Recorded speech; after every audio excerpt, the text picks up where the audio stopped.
Hello curious minds, welcome back to R K curiosity classes. तो आज हम biology को छोड़ के एक नया टॉपिक लेके आए हैं, वो है केमिस्ट्री का टॉपिक। और बड़ा इंटरेस्टिंग टॉपिक है जिसके ऊपर हम बात करेंगे आज, वो है केमिस्ट्री, जो कि हम बात करेंगे ऑर्गेनिक केमिस्ट्री। और जैसे ही बात आएगी ऑर्गेनिक केमिस्ट्री की, तो एकदम से दिमाग में आएगा, अरे ये तो हम कार्बन की केमिस्ट्री पढ़ने वाले हैं। जी हाँ, बिल्कुल सही बात है कि ऑर्गेनिक केमिस्ट्री जो है वो कार्बन की केमिस्ट्री है। तो सबसे पहले हम लोग ये देखें फटाफट से कि केमिस्ट्री, क्योंकि पिछले कई लेक्चर से मैं आपको बोलती आ रही हूँ कि हमने अलग अलग ब्रांचेस पढ़ी हैं साइंस की, तो उनमें केमिस्ट्री एक ब्रांच है साइंस की। ये वो ब्रांच है साइंस की जहाँ पे हम स्टडी करते हैं मैटर को। अब जब मैंने बोला मैटर, तो मैटर की 4 स्टेट्स हम पढ़ते हैं। तो एक हो गई सॉलिड, एक हो गई लिक्विड, एक हो गई गैस और एक हो गई प्लाज्मा। अब सॉलिड लिक्विड गैस तो हम लोगों को अर्थ के ऊपर बड़े आराम से दिखता है। इसके सॉलिड में आप आइस ले लीजिए, छोटी क्लासेस में यहीं से एग्जांपल देते हैं। इसी आइस को जब हम एक लिक्विड फॉर्म में लेते हैं तो ये वाटर होता है। अगर आप इसको हाई टेम्परेचर पे लिक्विड को बॉईल करोगे वाटर को, तो वो गैस यानी वेपर फॉर्म में चला जाएगा। तो ये तो 3 फॉर्म सीधी हमें वाटर की मिल गई। और चौथी फॉर्म है प्लाज्मा, जो कि आयोनाइज्ड गैसेस होती हैं। बहुत हाई टेम्परेचर चाहिए, इसीलिए ये यहाँ पे ऑर्डिनरली नहीं मिलती हैं। ये स्टार्स में जहाँ जहाँ पे लाइटनिंग हो रही है, वहां पे हम लोगों को प्लाज्मा फॉर्म जो है वो देखने को मिलता है।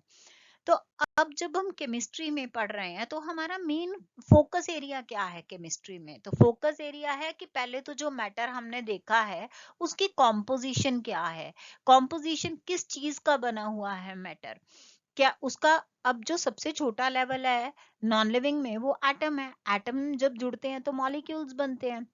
और इसी तरीके से एक और स्पीशीज होती है हमारे पास जिनको हम कहते हैं आयंस। फॉर एग्जाम्पल, अगर हम एक छोटा सा एग्जाम्पल लेते हैं, हमारे पास एक मेटल है सोडियम।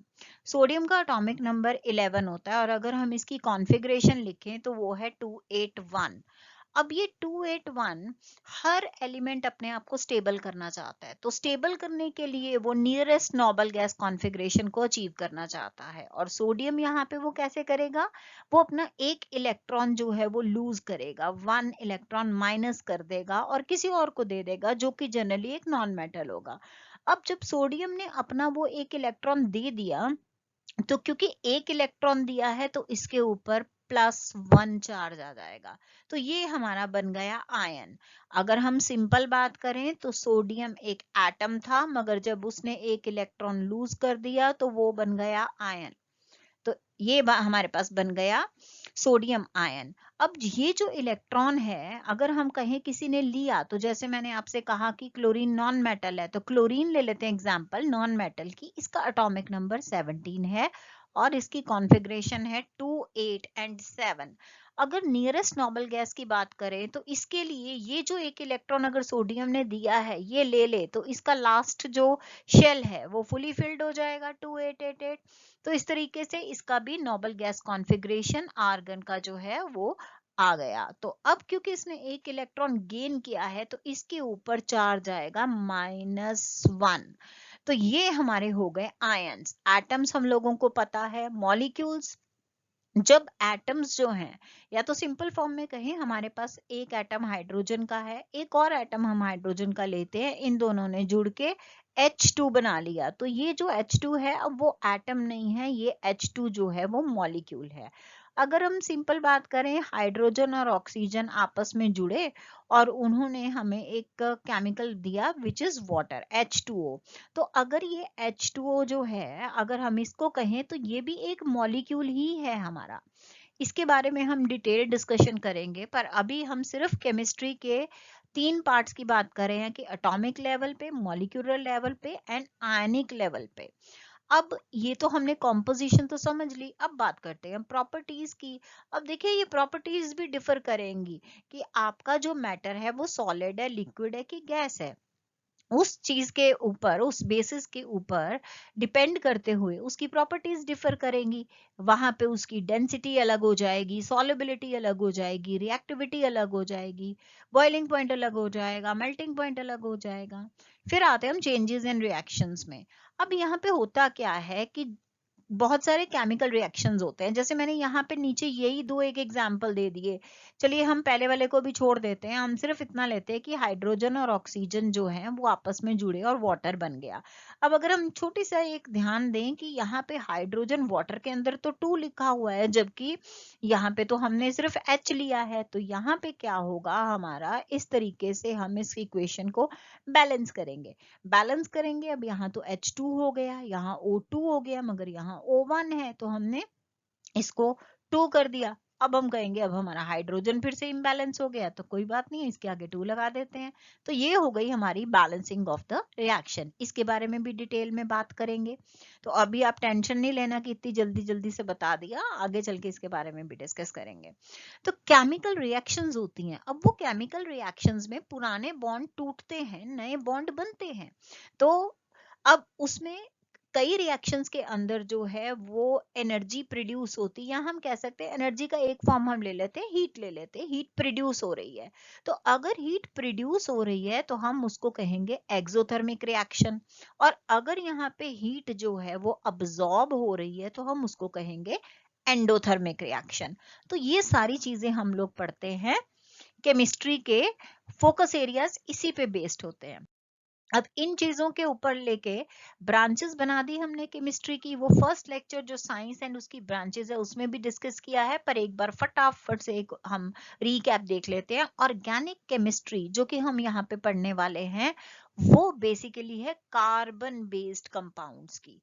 और ऑर्गेनिक वर्ड जो होता है इसका मतलब होता है जो कि लिविंग बीइंग से हमें मिले, लिविंग ऑर्गेनिज्म से जो प्रोडक्ट्स हमें मिलते हैं उनको हम कहते हैं ऑर्गेनिक कंपाउंड्स। और इसीलिए जितने भी केमिकल्स हम ऑर्गेनिक केमिस्ट्री में पढ़ते हैं वो सभी हमें लिविंग ऑर्गेनिज्म से मिलते हैं। उसके बाद हम आते हैं इनऑर्गेनिक केमिस्ट्री पे। अब हमारे पीरियोडिक टेबल के अंदर 118 एलिमेंट्स हैं टोटल। उनमें से हम कार्बन को एक साइड पे रख देते हैं और बाकी हमारे पास 117 बचे। तो ये जो बाकी के एलिमेंट्स हैं ये जब अपने केमिस्ट्री में अपने कंपाउंड्स बनाते हैं तो उसको हम स्टडी करते हैं इनऑर्गेनिक केमिस्ट्री में। तो क्या मैं ये कह रही हूँ कि ऑर्गेनिक केमिस्ट्री में सिर्फ कार्बन ही है? नहीं जी नहीं, ऐसा नहीं हो सकता। इसके साथ हाइड्रोजन भी है, ऑक्सीजन भी है, सल्फर भी है, नाइट्रोजन भी है। तो ये कंपाउंड्स बनते हैं, वो हम आगे अंडरस्टैंड करेंगे। तो सिर्फ कार्बन नहीं होता, पर बिना कार्बन के कोई कंपाउंड नहीं होगा। यानी बाकी के जो एलिमेंट्स यहाँ पे हमने लिखे हैं वो कार्बन के साथ ही प्रेजेंट है। तो इसीलिए वो ऑर्गेनिक केमिस्ट्री को कार्बन की केमिस्ट्री कहते हैं, प्लस उसमें ये कुछ एलिमेंट्स पार्टिसिपेट करते हैं।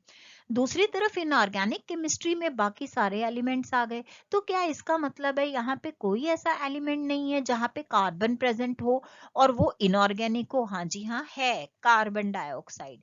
कार्बन डाइऑक्साइड एक इनऑर्गेनिक कंपाउंड है, इसमें कार्बन प्रेजेंट है मगर उसके बावजूद ये ऑर्गेनिक कंपाउंड नहीं है। इसको भी आगे समझेंगे।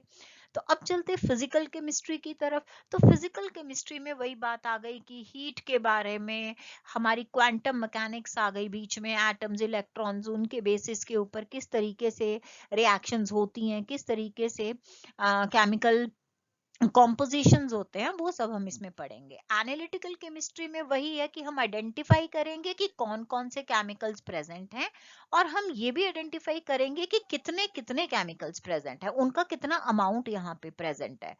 फिर हम आते हैं बायोकेमिस्ट्री में। तो बायोकेमिस्ट्री में यानी कि लिविंग ऑर्गेनिज्म के अंदर केमिकल प्रोसेसेस हो रहे हैं, वो हम बायोकेमिस्ट्री में स्टडी करते हैं। तो देखिए कितना सिंपल है। अब हम चलते हैं हमारी मेन पार्ट की तरफ। अब हम organic chemistry and inorganic chemistry में पहले तो डिफरेंशिएट करेंगे। हमने यहाँ पे मैंने एक चार्ट बनाया है जिसमें हम सिर्फ बेसिक बेसिक से पॉइंट देखेंगे। जब ऑर्गेनिक केमिस्ट्री आई, जैसे मैंने पिछली स्लाइड में आपसे बोला कि कंपाउंड्स जिनके अंदर कार्बन है और सबसे बड़ी बात है हाइड्रोजन है। अब कार्बन एंड हाइड्रोजन, पहले तो ये दोनों का होना बहुत इंपॉर्टेंट है, सिर्फ कार्बन भी नहीं चलेगा, कार्बन एंड हाइड्रोजन।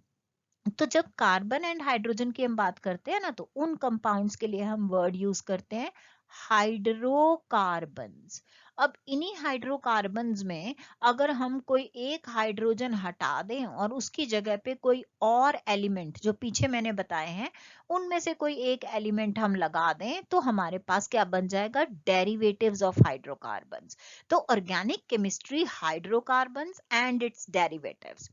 दूसरी तरफ इनऑर्गेनिक केमिस्ट्री में जनरली कार्बन और हाइड्रोजन का बॉन्ड नहीं होता है, जबकि ऑर्गेनिक केमिस्ट्री में ये बॉन्ड बहुत इंपॉर्टेंट है। फिर हम बात करते हैं, जैसे कि मैंने पीछे बोला, ऑर्गेनिक केमिस्ट्री लिविंग ऑर्गेनिज्म से ये कंपाउंड्स हमारे डिराइव होते हैं, जबकि इनऑर्गेनिक केमिस्ट्री में हमारे पास जो हैं ये मिनरल सोर्सेज से मिलते हैं। जैसे हम ये कह सकते हैं कि अगर हम अर्थ को देखें, हम यहाँ पे खुदाई करें तो बहुत सारे मिनरल्स हमें अर्थ से, अर्थ की क्रस्ट से मिलेंगे। तो इस तरीके से उसके बाद जो हमारे पास बॉन्ड्स होते हैं, ये दो तरह के बॉन्ड्स होते हैं, एक होते हैं कोवलेंट बॉन्ड्स और एक होते हैं आयनिक बॉन्ड्स। तो ये एक बहुत मेजर डिफरेंस होता है organic chemistry and inorganic chemistry में। ऑर्गेनिक केमिस्ट्री के अंदर हमारे पास कोवलेंट बॉन्ड्स बनते हैं और कोवलेंट बॉन्ड्स बनते हैं शेयरिंग से, इलेक्ट्रॉन्स की शेयरिंग से, और आयनिक बॉन्ड्स बनते हैं ट्रांसफर से, जो मैंने पीछे आपको सोडियम और क्लोरीन के साथ दिखाया। तो उसमें क्या हुआ था, हमारे पास सोडियम के पास एक एक्स्ट्रा इलेक्ट्रॉन था, उसने वो क्लोरीन को दे दिया और वो इलेक्ट्रॉन दे के सोडियम प्लस बन गया, Cl नेगेटिव बन गया, और इन्होंने बना लिया कंपाउंड सोडियम क्लोराइड, जो कि हमारा कॉमन सॉल्ट है, जो हम अपनी डाइट में लेते हैं, कॉमन सॉल्ट। तो ये आयनिक कंपाउंड है क्योंकि इसमें दो आयंस ने बॉन्ड बनाया है, जबकि कोवलेंट बॉन्ड्स में शेयरिंग होती है। आगे इसको डिस्कस करेंगे। उसके बाद हम ऑर्गेनिक कंपाउंड्स के अगर एग्जांपल्स देखें तो इसमें फैट्स हैं, न्यूक्लिक एसिड्स, न्यूक्लिक एसिड्स जैसे कि एक डीएनए हो गया जो हमारा जेनेटिक मटेरियल है, एक आरएनए हो गया। उसके बाद शुगर्स, शुगर्स को हम लोग कार्बोहाइड्रेट्स भी कहते हैं, हम लोग इनको सैकेराइड्स भी कहते हैं। तो जैसे कि ग्लूकोज एक सिंपलेस्ट शुगर है। उसके बाद बहुत सारे जो एंजाइम्स हमारी बॉडी में काम करते हैं वो भी ऑर्गेनिक कंपाउंड्स होते हैं। उसके बाद प्रोटीन्स हैं, देन हाइड्रोकार्बन फ्यूल्स, पर्टिकुलरली जैसे हम मीथेन ले लें, मीथेन जो है वो एक, इसका जो दूसरा नाम है वो बायोगैस है और इसको हम लोग मार्श गैस भी कहते हैं, और ये जो है ये एज अ फ्यूल भी यूज होता है, तो इसीलिए हमने यहाँ पे कहा हाइड्रोकार्बन फ्यूल। अब दूसरी तरफ जो इनऑर्गेनिक कंपाउंड्स है, इनमें नॉन मेटल्स आ गए, इनमें सॉल्ट्स बन गए, ये जो जैसे हमने सोडियम और क्लोरीन को जोड़ के हमने एक केमिकल बनाया है सोडियम क्लोराइड, वो एक सॉल्ट है। उसके बाद एसिड्स हैं, बेसिस हैं और सब्सटेंसेस हैं जैसे कि कार्बन डाइऑक्साइड, वाटर, ये। उसके बाद हम चलते हैं, जो कार्बन कंटेंट है, कितना अमाउंट है ऑर्गेनिक कंपाउंड में, कार्बन जो है वो हमेशा प्रेजेंट होगा और जनरली वो हाइड्रोजन के साथ बॉन्ड बनाएगा। और अगर हम चाहें, अब देखिए ये मैं आगे डिस्कस करूंगी, इसीलिए मैं यहाँ पे इसको एक्सप्लेन नहीं कर रही हूँ, मैंने सिर्फ आपको एक स्ट्रक्चर दिखाया है जिसमें एक कार्बन 4 हाइड्रोजन के साथ जुड़ा है और इसको हम सिंपल फॉर्म में CH4 लिख सकते हैं जो कि मीथेन है। तो इसको हम आगे डिस्कस करेंगे। अब इनऑर्गेनिक कंपाउंड्स में जनरली कार्बन के साथ जो हाइड्रोजन और कार्बन का बॉन्ड है वो यहाँ पे नहीं होता है, यहाँ पे अलग तरीके के बॉन्ड्स बनते हैं, जैसे कार्बोनेट्स हो गए, सिंपल ऑक्साइड्स हो गए या कार्बाइड्स हो गए। तो वो भी हम आगे डिस्कस करेंगे, अभी हमने सिंपल सा डिफरेंस समझा ऑर्गेनिक एंड इनऑर्गेनिक केमिस्ट्री के बीच में। अब हमारे पास बात आती है कि जब हम कार्बन की बात कर रहे हैं तो क्या कार्बन ही एक ऐसी एक्सेप्शन है जहां पे कि वो एक अलग पूरी केमिस्ट्री हमें उसके लिए स्टडी करनी पड़ रही है, जिसे हम ऑर्गेनिक केमिस्ट्री कह रहे हैं। ऐसा नहीं है कि कार्बन के सभी कंपाउंड्स जो हैं वो ऑर्गेनिक हैं, उसके कुछ कंपाउंड जैसे कि कार्बन डाइऑक्साइड, कार्बोनेट्स, साइनाइड्स, ये इनऑर्गेनिक भी हैं। कार्बन डाइऑक्साइड तो हम लोगों को नॉर्मली पता ही है। अब कार्बोनेट की अगर मैं बात करूं तो कार्बोनेट एक आयन होता है CO3 जिसके ऊपर -2 चार्ज होता है। अगर मैं इसको हाइड्रोजन के साथ जोड़ दूं तो H2CO3 ये हमारा कार्बोनिक एसिड होगा। अगर मैं इसको सोडियम के साथ जोड़ दूं तो Na2CO3 जो है वो हमारा सोडियम कार्बोनेट होगा। तो यहाँ पे जो कार्बोनेट है ये CO3 2 नेगेटिव फॉर्म में, ये ऑर्गेनिक कंपाउंड नहीं है, ये हमारा इनऑर्गेनिक कंपाउंड है। अब यहाँ पे बॉन्ड टाइप जब हम ऑर्गेनिक केमिस्ट्री की बात करते हैं तो वहां पे शेयरिंग हो रही है, तो कोवलेंट बॉन्ड बन रहे हैं। मगर जब मैंने सोडियम कार्बोनेट की बात की या मैंने हाइड्रोजन कार्बोनेट की, कार्बोनिक एसिड की बात की, तो वहां पे हमारे पास आयंस बन रहे हैं। तो यानी ये बॉन्ड जो है वो इलेक्ट्रोवैलेंट बॉन्ड या आयनिक बॉन्ड है। ठीक है, तो जबकि ऑर्गेनिक केमिस्ट्री में शेयरिंग हो रही है। अब यहाँ पे हमारे पास ये डिफरेंस आ गया carbonic organic compounds and inorganic compounds के अंदर। तो अब हम चलते हैं, ये देखते हैं कि कार्बन कंपाउंड्स जो हैं इनका ओरिजिन कैसे हुआ। देखिए जब पहले जब कार्बन कंपाउंड्स मिले थे तो तब ये सोचा जा रहा था कि ये जो ऑर्गेनिक कंपाउंड्स हैं ये तो सिर्फ लिविंग ऑर्गेनिज्म की बॉडी के अंदर ही बनेंगे और हमें ये सिर्फ उनसे मिलेंगे, क्योंकि एक खास तरह का फोर्स है जिसे हम वाइटल फोर्स कहते हैं। वो फोर्स हम लोगों को पता नहीं है क्या फोर्स है जो एग्जिस्ट कर रहा है और ऑर्गेनिक कंपाउंड्स बना रहा है। तो इसका मतलब क्लियर कट ये था कि हम इनको लैब में क्रिएट नहीं कर सकते हैं, क्योंकि ये सिर्फ हमें नेचुरल फॉर्म में लिविंग बॉडी से मिलेंगे। बट जो हमारा साइंस है इसकी खासियत यही है कि ये ऐसी चीजें सामने आ जाती हैं जो हमने सोचा होता है कि कभी हो ही नहीं सकती। तो एक साइंटिस्ट थे 1828 में, साइंटिस्ट थे फ्रेडरिक वॉलर। उन्होंने वो लैब में एक एक्सपेरिमेंट कर रहे थे। उस एक्सपेरिमेंट में वो एक इनऑर्गेनिक कंपाउंड उन्होंने लिया जिसका नाम था अमोनियम थायोसाइनेट। उस ऑर्गेनिक कंपाउंड से बाई चांस यूरिया प्रोड्यूस हो गया, और यूरिया जो है वो एक ऑर्गेनिक कंपाउंड है। तो यहाँ से तो पूरा का एक पूरा नया ही डोर खुल गया कि जो ऑर्गेनिक कंपाउंड्स हम अब तक ये मानते चल रहे थे कि वो लैब में प्रोड्यूस ही नहीं हो सकते, वो तो लैब में प्रोड्यूस हो गए। तो अगर एक कंपाउंड लैब में प्रोड्यूस हो गया तो इसका मतलब रेस्ट ऑफ द कंपाउंड्स भी लैब में प्रोड्यूस हो सकते हैं। तो अब ये रिएक्शन कुछ इस तरीके से हुई। पहले इनिशियल स्टेप में लेड साइनेट लिया गया, ये उसका फॉर्मूला है, फिर अमोनिया ऐड किया गया NH3, और फिर वाटर लिया गया। जब इन तीनों को रिएक्ट किया तो हमें मिला lead hydroxide and ammonium thiocyanate. जब ये मिला, अब हुआ क्या कि ये जो अमोनियम थायोसाइनेट था इसका हो गया रीअरेंजमेंट। जब रीअरेंजमेंट हुआ तो ये रीअरेंजमेंट होने के बाद ये बन गया यूरिया, और जो कि था हमारा एक ऑर्गेनिक कंपाउंड।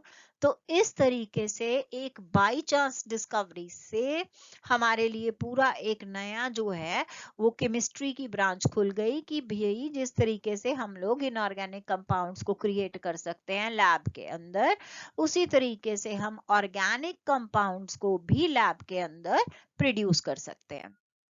तो इस तरीके से हमारा ऑर्गेनिक केमिस्ट्री में हमारी जो है लैब के अंदर प्रोडक्शन शुरू हुई ऑर्गेनिक कंपाउंड्स की।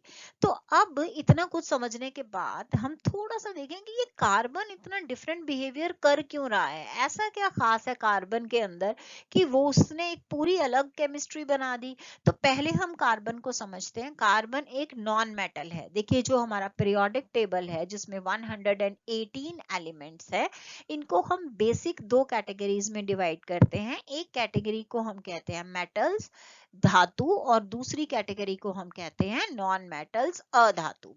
इन्हीं के बीच में एक कैटेगरी आती है जिनको हम कहते हैं सेमीकंडक्टर्स। तो एक्चुअल में क्या होता है, ये जो हमारे मेटल्स होते हैं ना ये गुड कंडक्टर्स होते हैं ऑफ हीट एंड इलेक्ट्रिसिटी, और जो नॉन मेटल्स होते हैं ये इंसुलेटर्स होते हैं, यानी कि they are bad conductors of heat and electricity. इन दोनों के बीच में एक ट्रांजिशन फेज आता है जिनको हम कहते हैं, उन एलिमेंट्स को हम कहते हैं सेमीकंडक्टर्स। तो अब जो हमारा कार्बन है वो आ गया नॉन मेटल की कैटेगरी में, और इसका सिंबल है C और इसका एटॉमिक नंबर है 6। अब जब हम एटॉमिक नंबर 6 बोलते हैं तो उसका मतलब होता है, देखिए एक एटम जो होता है, हमारे पास एक एटम का जो स्ट्रक्चर है उसके अंदर एक सेंटर में एक स्ट्रक्चर है जिसको न्यूक्लियस बोलते हैं, और उसके आसपास ऐसे सर्कल्स में रास्ता होता है जिनको हम कहते हैं शेल्स या फिर हम कहते हैं ऑर्बिट्स। तो ये जो सेंट्रल न्यूक्लियस है इसके अंदर प्रेजेंट होते हैं दो पार्टिकल्स, एक है न्यूट्रॉन्स और दूसरे पार्टिकल का नाम है प्रोटॉन्स। और ये जो शेल्स हैं इनके अंदर प्रेजेंट है थर्ड पार्टिकल जिनको हम कहते हैं इलेक्ट्रॉन्स। ये तीनों एटम के अंदर प्रेजेंट है, इसीलिए हम इन्हें कहते हैं सब एटॉमिक पार्टिकल्स। तो जो न्यूट्रॉन्स हैं ये न्यूट्रल हैं, यानी इनके ऊपर कोई चार्ज नहीं है, ना ये नेगेटिव है ना ये पॉजिटिव है। प्रोटॉन्स जो हैं ये पॉजिटिवली चार्ज पार्टिकल्स हैं और इलेक्ट्रॉन्स जो हैं ये नेगेटिवली चार्ज पार्टिकल्स हैं। तो अब जब हम एटॉमिक नंबर बोलते हैं किसी भी एलिमेंट का, तो उसका मतलब है कि जो उसका एटॉमिक नंबर है उतने ही उसमें इलेक्ट्रॉन्स होंगे और उतने ही उसमें प्रोटॉन्स होंगे। तो हमारा जो कार्बन है इसमें 6 इलेक्ट्रॉन्स है, 6 प्रोटॉन्स हैं एंड 6 ही न्यूट्रॉन्स हैं। तो अब जब हमारा एटॉमिक नंबर अगर 6 है, हमें इसकी इलेक्ट्रॉनिक कॉन्फ़िगरेशन लिखनी है। देखिए कॉन्फ़िगरेशन में जैसे मैंने यहाँ पे बोला कि शेल्स होती हैं ये, तो एक एक ये न्यूक्लियस के आसपास ये पहली शेल है, इसको हम कहते हैं के शेल। उसके बाद जो सेकंड शेल आती है उसको हम कहते हैं एल शेल। ऐसे ही एक थर्ड शेल आती है उसको हम कहते हैं एम शेल। तो अब यहाँ पे ना हर शेल की एक कैपेसिटी होती है, मैक्सिमम होल्डिंग कैपेसिटी। तो के शेल में मैक्सिमम 2 इलेक्ट्रॉन आ सकते हैं, इससे ज्यादा इलेक्ट्रॉन्स उसमें आ ही नहीं सकते।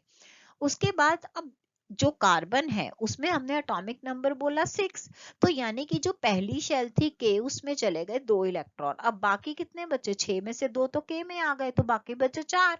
तो वो गए अगली शेल में जो कि है एल शेल। तो के में हो गए 2, एल में हो गए 4। तो यानी कि अब हमारा जो इलेक्ट्रॉनिक कॉन्फ़िगरेशन हो गया वो हो गया 2 एंड 4। अब यहाँ पे बात आती है स्टेबिलिटी की। देखिए स्टेबिलिटी को समझने के लिए वैसे तो मैं पूरा एक अलग टॉपिक बनाऊंगी स्टेबिलिटी बताने के लिए, पर यहाँ पे एक सिंपल से वे में ये मैं बताऊं कि हर एटम जो है, हर एलिमेंट जो है, उसका जो एटम है वो अपने आप को स्टेबल करना चाहता है, और उसके लिए उसकी या तो उसकी लास्ट शेल जो है, अगर उसमें एक ही शेल है के, तो लास्ट शेल में 2 इलेक्ट्रॉन होने चाहिए। अगर उसकी लास्ट शेल के के अलावा आगे चाहे एल है एम है, तो उसमें लास्ट इलेक्ट्रॉन जो मैक्सिमम नंबर है वो है 8। तो हमारा जो कार्बन है इसमें पहली शेल में तो 2 आ गए, अब ये तो फुली फिल्ड है। दूसरी शेल में है 4। अब यानी कि अब 8 करने के लिए इसके पास दो चीजें हैं। 8 करने के लिए या तो ये 4 इलेक्ट्रॉन ले ले +4, ताकि वहां पे 8 बन जाए, और दूसरी तरफ है यहाँ पे दो ये 4 इलेक्ट्रॉन्स को माइनस कर दे और यहाँ पे हमारे पास बन जाए, रह जाए 2 इलेक्ट्रॉन, यानी 4 इसने निकाल दिए तो पीछे 2 होता है हीलियम का। तो हीलियम जो है वो गैस बन जाएगी, हीलियम नोबल गैस है। और अगर इसने 4 प्लस कर लिए तो 8 हो गए। तो पहले कितने थे हमारे पास, 6 थे, 4 और आ गए 10। तो ये तो हमारा हो गया नियॉन गैस। यानी कि अगर ये 4 इलेक्ट्रॉन्स को लूज करेगा तो इसकी जो नोबल गैस है वो हीलियम बन जाएगी, और अगर इसने 4 इलेक्ट्रॉन्स गेन किए तो ये नियॉन की कॉन्फ़िगरेशन अचीव कर लेगा। तो क्या अब ये पॉसिबल है? नहीं, ये पॉसिबल नहीं है। ये -4 भी नहीं कर सकता, ये +4 भी नहीं कर सकता। तो क्वेश्चन आते क्यों नहीं कर सकता भाई? कर लेना चाहिए। ऐसा नहीं होता है केमिस्ट्री में कर लेना चाहिए, नहीं होता है। केमिस्ट्री में अगर कुछ भी हो रहा है तो उसके पीछे कोई ना कोई लॉजिक होता है। तो यहाँ पे रिमूविंग पॉसिबल नहीं है। तो क्यों पॉसिबल नहीं है? सबसे पहले कार्बन एक छोटा एटम है, इसके आउटर इलेक्ट्रॉन्स जो हैं वो न्यूक्लियस में जो प्लस चार्ज प्रेजेंट है ना उसके साथ बहुत स्ट्रांगली अट्रैक्टेड है। देखिए हम लोगों को पता है कि पॉजिटिव चार्जेस अगर मतलब लाइक चार्जेस होंगे, मान लीजिए पॉजिटिव पॉजिटिव है, तो ये क्या करेंगे, ये रिपल्शन क्रिएट करेंगे। और अगर नेगेटिव नेगेटिव है तो ये भी क्या करेंगे, रिपेल करेंगे। अब हमारे एटम के स्ट्रक्चर के अंदर, न्यूक्लियस के अंदर न्यूट्रॉन को हम भूल जाते हैं क्योंकि उसके ऊपर तो कोई चार्ज है ही नहीं। तो यहाँ पे प्रोटॉन है जिसके ऊपर है प्लस चार्ज, और इसके आसपास जो है वो है शेल्स जिसके अंदर है नेगेटिव चार्ज। अब ये प्लस चार्ज और नेगेटिव चार्ज एक दूसरे के साथ अट्रैक्टेड है। तो अब जब ये अट्रैक्टेड है, अब मेरा जो एटम है कार्बन का, वो बहुत छोटा है। जब वो इतना छोटा है तो उसमें से 4 इलेक्ट्रॉन निकाल के ले जाना इम्पॉसिबल है क्योंकि इतना स्ट्रॉन्ग अट्रैक्शन है। तो इसीलिए इसमें से 4 इलेक्ट्रॉन्स को रिमूव करना पॉसिबल नहीं हो पाता है। अब बात आती है, तो चलिए ऐड कर देते हैं फिर, नहीं छोड़ निकाल नहीं सकते तो ऐड कर देते हैं। तो ऐड भी नहीं कर सकते, क्यों नहीं कर सकते? अब उसमें पहला आता है न्यूक्लियस कंसेंट्रेशन। इसमें क्या है कि जो कार्बन का न्यूक्लियस है उसके अंदर 6 प्रोटॉन्स हैं, और अभी तक तो 6, जब तक हमने उसके अंदर 4 इलेक्ट्रॉन्स ऐड नहीं किए थे उसके अंदर ऑलरेडी 6 इलेक्ट्रॉन्स थे। पर अगर मैं 4 इलेक्ट्रॉन्स ऐड कर देती हूँ तो टोटल इलेक्ट्रॉन कितने हो गए, 10। प्रोटॉन कितने हैं, वो तो 6 ही रहे ना। तो अब ये जो 6 इलेक्ट्रॉन्स, सॉरी 6 प्रोटॉन्स हैं, ये इन 10 इलेक्ट्रॉन्स को कैसे होल्ड करेंगे, ये पॉसिबल नहीं हो पाएगा। तो इसीलिए कार्बन के लिए ना तो इलेक्ट्रॉन्स को 4 इलेक्ट्रॉन्स को गेन करना पॉसिबल है, ना ही 4 इलेक्ट्रॉन्स को लूज करना पॉसिबल है। तो फिर ये क्या करे, तो ये कोई बॉन्ड ना बनाए। पर यहाँ पे तो बॉन्ड बन रहा है, यहाँ पे तो पूरी केमिस्ट्री बन रही है। तो फिर ये क्या प्रेफर करते हैं, ये कहते हैं भाई हम तो शेयरिंग कर लेंगे, हम लोग बांट लेंगे, शेयरिंग इज केयरिंग। तो यहाँ पे जो है हमारा इलेक्ट्रॉन जो है वो शेयर हो जाते हैं, और एज अ रिजल्ट हमें यहाँ पे मिलते हैं covalent bonds rather than the ionic bonds. यहाँ पे हमें कोवलेंट बॉन्ड्स मिलते हैं। तो मैं उम्मीद करती हूँ आप लोगों को ये लेक्चर अच्छा लगा होगा, इंटरेस्टिंग लगा होगा, आपको मजा भी आया होगा। मैं सिर्फ उम्मीद कर सकती हूँ कि मजा आया होगा, पता तो मुझे आपके कमेंट्स से लगेगा कि आपको ये अच्छा लगा या नहीं। तो देखिए अगर आपको ये अच्छा लगा है तो please do like share and subscribe to my channel R K curiosity classes. अब हम मिलेंगे अपने नेक्स्ट लेक्चर में। Till then goodbye, stay healthy.